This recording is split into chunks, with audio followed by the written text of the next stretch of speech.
E considerando que para melhorar, às vezes, nós temos que chegar ao fundo do poço, ou ainda vai piorar, talvez seja esse momento agora que esteja sendo caracterizado, antes da melhora, uma piora. Porque toda ação tem uma reação, de mesma intensidade e sentido contrário. O que estão apostando, ou no que estão apostando, possivelmente vai ter reação, de alguma maneira. Ô Príncipe, eu não sei se você está sabendo, mas hoje, agora há pouco, eu acabei de ver aqui na internet, o Bolsonaro foi denunciado lá pela PGR, né? Então, eu não tomei conhecimento, porque a gente está ao vivo, mas o Bolsonaro, que já está inelegível, a tal denúncia lá do Procurador-Geral da República, né, que pelo que a imprensa noticiava, que constaria 28 anos de prisão para ele, né, nessa denúncia, ela provavelmente vai ser aceita pelo STF e talvez a toque de caixa pode ser julgado e condenado ainda antes da eleição, né? Tu citou diversas vezes o STF aqui. Qual é a tua expectativa aí para um novo cenário político envolvendo o Bolsonaro nessas circunstâncias, né? Eu começaria dizendo que nós, não sou eu apenas, nós não somos idiotas. Nós temos esclarecimento, o maior esclarecimento, e gradativamente temos maior e melhor esclarecimento. Nós temos uma horda,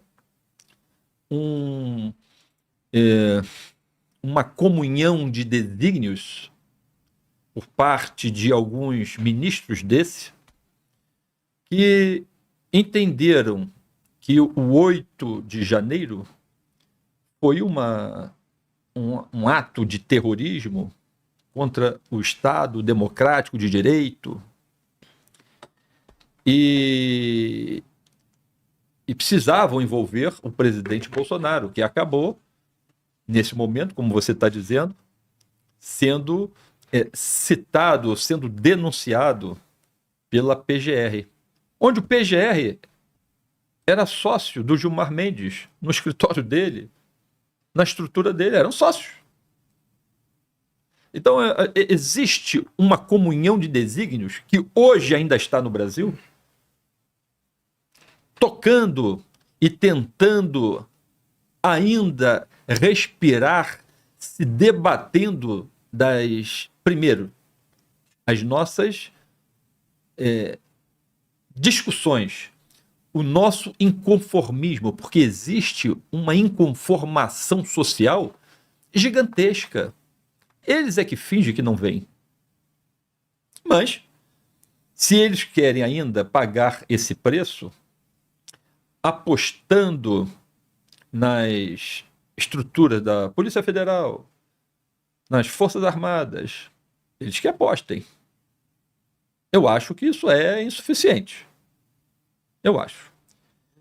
Todas as questões que eu venho acompanhando e tentando ser o mais neutro possível para olhar, analisar e tirar as minhas conclusões, eu vejo que no 8 de janeiro, que eu assisti diversas imagens, não houve ato de terrorismo, porque se houvesse, o principal elemento já seria o general G. Dias. Porque ele aparece dentro do palácio abrindo portas para esses sim, terroristas, entrarem e depredarem. No fundo de alguma daquelas estruturas, instituições, nós vimos diversas pessoas se infiltrando antes dos manifestantes chegarem. Tem imagens disso daí. O próprio ministro da Justiça, ele anulou todas as imagens produzidas. Imagine se isso fosse acontecer no governo anterior. Anulou e ficou anulado, achando que nós somos idiotas. Ministro da Justiça que, que vai julgar agora, né? O Flávio Dino. Eu digo o seguinte, todas essas pessoas serão responsabilizadas. Agora, daqui a pouco ou um pouco mais à frente, mas serão responsabilizadas. O espírito que eles estão implementando é completamente diverso daquele que pode ser aceito pelo Brasil. O próprio José Múcio, ministro da Defesa, ele falou que o 8 de janeiro foi uma baderna, uma bagunça, que nada poderia ser relacionado, cogitado como sendo atos de terror. Atos de terror, sim, é o que está sendo implementado aqui no Rio de Janeiro. Traficantes armados de fuzis. Lá em Brasília, em 8 de janeiro de 23, nós não tivemos nenhuma arma apreendida. Nós tivemos uma omissão do Estado brasileiro genérica. Omissão total. Isso nós tivemos. Proporcionando a algumas pessoas a ideia de que elas poderiam entrar naqueles locais e se ocuparem. Algumas delas que foram presas não estavam no 8 de janeiro, porque não necessariamente as pessoas que estavam no 8 de janeiro naqueles 3 prédios voltaram para o acampamento, vamos imaginar, em frente ao QG do Exército. Mas essas pessoas foram conduzidas a uma prisão e muitas delas sendo condenadas no modelo coletivo, estão aí com 17, 14 anos de prisão. Aí vem agora o ministro da Justiça buscando homologação pelo Supremo Tribunal Federal num descumprimento de preceito fundamental 347, apresentar a pena justa. Mas quem é que tem direito à pena justa? Esses do 8 de janeiro têm direito a essa pena justa? Apresentam e fazem considerações elementares, ridículas. O preso não é mais preso. É pessoa privada de liberdade. Ué, mas isso é óbvio. Mas que é preso, é preso. Ah, mas porque ele vai se constranger com isso? Ah, se constrange de ser chamado de preso? Não cometa o crime. Não cometa o crime. Ah, eu deixei de ter meu direito às relações íntimas. Não cometa crime, que você vai ter liberdade, vai ter a mulher que você quiser, ou a mulher, o homem que você quiser, e assim sucessivamente. Agora, o que eu vejo que o Estado brasileiro está tão equivocado, por isso que eu comecei dizendo que o certo passou a ser errado e o errado passou a ser certo. O Estado brasileiro está tão equivocado que ele trata o preso como sendo um elemento incapaz, um elemento naquele modelo romântico, tipo Dom Quixote, quando na verdade a gente vê que o preso é violentíssimo. Nas rebeliões em presídios, uma quadrilha decepa, esquarteja o seu oponente. Uma facção que invade uma outra comunidade e consegue fazer presos, eles esquartejam. Ou os nossos iluminados nos palácios lá em Brasília, no alto das suas escadas, nas suas janelas blindadas e portas, nunca viram ou ouviram esse tipo de coisa. Eles vivem uma outra realidade. Eles estão completamente dissociados do Estado brasileiro, da realidade do povo brasileiro. Estão completamente dissociados. Não tem noção de nada. É por isso que o camarada ele acaba querendo fazer política pública, entende que a solução para o Rio de Janeiro seria a DPF 635. Não tem condição, né? Aí você vê, há na minha opinião, uma panela de pressão em ebulição. Vai apertando, vai apertando, vai apertando, até estourar. Quando estourar é aquele buba meu boi, né? Corre para todo lado que a manada vai passar. E vai passar, passa por cima de todo mundo. Né? E nós temos esse ambiente aí, né? E temos um ambiente político também que está nesse nível, né? Uma panela de pressão com essa denúncia, né? Com essa denúncia do Bolsonaro, eu acabei de acessar a notícia aqui, os jornais estão dizendo que a denúncia chega a 40 anos de prisão, né? Aí você citou diversos criminosos aí, né? Que não pegam, muitas das vezes, 10 anos de prisão pelos crimes que cometem, né? Enquanto pessoas condenadas no ato de 8 de janeiro foram condenadas a 17 anos, né? E coletivamente. A 14 anos. E coletivamente. É a mesma coisa que pegar aqui nessa sala 30 pessoas, uma sentença só sentencia as 30. Isso. E aí agora, ó, deixa eu ler aqui. Crimes atribuídos a Bolsonaro.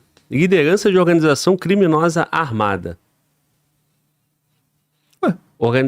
Liderança de organização criminosa armada. Olha, se a ele foi atribuído isso, imagine o que vai ser a Flávio Dino, a Ricardo Lewandowski, porque eles sim vieram aqui no Rio de Janeiro para participar do Tratado da Maré.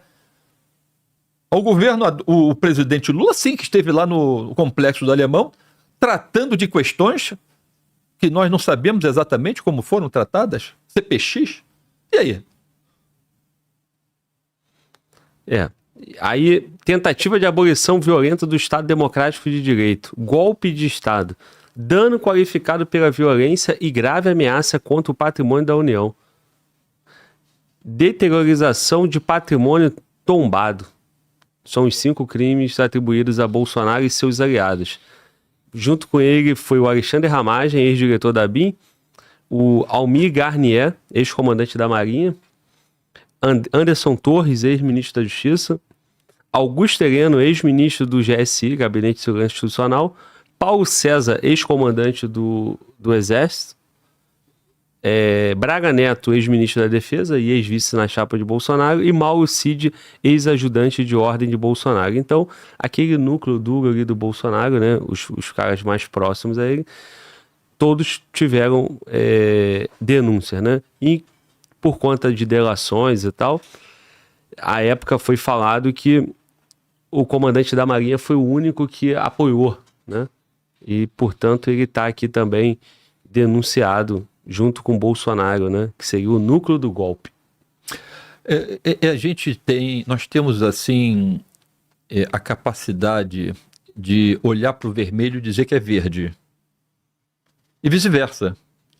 Então, na minha opinião, essas pessoas não são míopes. Elas querem contar uma outra história. Elas sabem exatamente os fatos, ou que os fatos eles são tão claros quanto transparentes. Mas elas continuam naquela mesma discussão. Que foi terrorismo, Mas não fala que o traficante ou os traficantes que tentaram arrebatar um preso na 60ª DP, em Duque de Caxias, são terroristas. Um que fez uma pinturazinha numa estátua, perdeu o mané, é terrorista. Eles falam que são terroristas, eles próprios. Eles leram a mesma cartilha e ficam batendo na mesma tecla. Só que, lamentavelmente, na minha opinião, o bastão muda de mão. E como é que estão as Forças Armadas? Vendo que os seus generais de peso, Braga Neto, General Heleno, o comandante do Exército, Paulo Sérgio, eram oficiais de peso na instituição. Como é que os generais atuais estão vendo isso? A qualquer momento podem ser eles também, né? E o coronel, que aspira a ser oficial general a qualquer momento. E os tenentes coronéis e os majores. Eu vejo que e acompanho informações de relativo êxodo de oficiais nas Forças Armadas. Que talvez não vejam mais futuro ou interesse a continuar esse estado de coisas, né? Não vejo que é solução, pelo contrário. Mas muitos deles querem buscar outros tipos de carreira. Essas pessoas não imaginam, elas estão se equivocando, que o bastão muda de mão. E quando muda de mão, a piaba canta. A gente está tratando pessoas iguais dessa maneira. Na minha opinião, o que eu mais percebo a partir daí é uma necessidade frenética, e eu vou utilizar a extrema esquerda, extremíssima esquerda, ultra esquerda, que vem sendo militada por todas essas pessoas aí que nós falamos até agora, numa comunhão de desígnios, condenar um possível candidato à presidência só porque ele ganha. Então o querem fazer como a Venezuela fez. Nós vamos prender e vamos perseguir os nossos adversários. Então aqui, o Brasil há bastante tempo que não é uma democracia. E nós estamos assumindo essas consequências, né? O tráfico de drogas passa a ser coletivos, daqui a pouco do Estado brasileiro, como tem na Venezuela. Vai passar a ser uma estrutura utilizada pelo Estado para quê? Para controlar o povo. Eu tenho até receio de como está o processo do prefeito do Rio de Janeiro, Eduardo Paes, para contratar essa sua guarda... Força municipal. A força municipal. Eu estou até preocupado. Se ele não consegue apresentar a guarda municipal, que ninguém vê, parece até perna de cobra, como que ele vai proceder com essa guarda municipal, essa força municipal? Como é que vai ser? Aí volta para o Estado brasileiro. Parece que tudo está sendo encaminhado como uma leitura idêntica que foi feita para se instalar o socialismo lá na Venezuela. Minha opinião. Minha opinião. Bom, e aí, né, é uma guerra de narrativas, né, uma disputa, né, e no momento, né, como você falou, como o bastão tá na mão, né, o detentor do bastão tá usando tudo que pode, da forma como pode, né? Então você vê que essas pessoas foram tidas como terroristas, como golpistas, e essa narrativa ela tem toda uma fundamentação, né, por eles para justificar isso, né? Uma parte da sociedade compra essa narrativa, a outra parte, né, tem muita dificuldade, não se comporta da forma como você falou. Não somos bobos, né? Nós estamos vendo. E aí fica aquela narrativa da esperança, da mudança de novos rumos, que o bastão vai mudar de mão. Aí teve a eleição nos Estados Unidos, Trump, teve agora a visita do representante da OEA aqui para saber se no Brasil estava tendo violação de direito humano. E tudo isso, né, há pouco tempo aí das eleições, né? Então a gente vê que nós estamos com problemas. Nós não temos lideranças, né? Não temos, quem são as lideranças que vão tirar o Brasil dessa situação. Por um lado, tem um Estado criminoso atuando livremente, né, protegido. Por um outro lado, tem uma disputa de narrativa entre dois grupos, né, que divide o país, né, entre dois nomes para ser legitimizado como lideranças políticas. Como o bastão está na mão do governo atual e também do STF, estão eliminando toda estrutura do lado opositor, né, que é a estrutura do Bolsonaro, né, não só ele, né, aqueles que foram um dia para a rua manifestar em nome dele, né, e todo o núcleo de ministros, generais ao redor dele. Vai sobrar quem para disputar essa eleição em 2026? Bem, eu faço um comentário muito curioso. Essas pessoas que estão fazendo esse esforço hercúleo para produzir este resultado que você está citando, Glauber, estão desconsiderando causas e efeitos. Nós não estamos nessa vida sós. Tem muita gente ao nosso redor que nem nós vemos, mas estão ao nosso redor. E considerando que para melhorar, às vezes, nós temos que chegar ao fundo do poço, ou ainda vai piorar, talvez seja esse momento agora que esteja sendo caracterizado, antes da melhora, uma piora. Porque toda ação tem uma reação. Isso é lei de Newton. A cada ação cabe uma reação, de mesma intensidade e sentido contrário. O que estão apostando, ou no que estão apostando, possivelmente vai ter reação, de alguma maneira.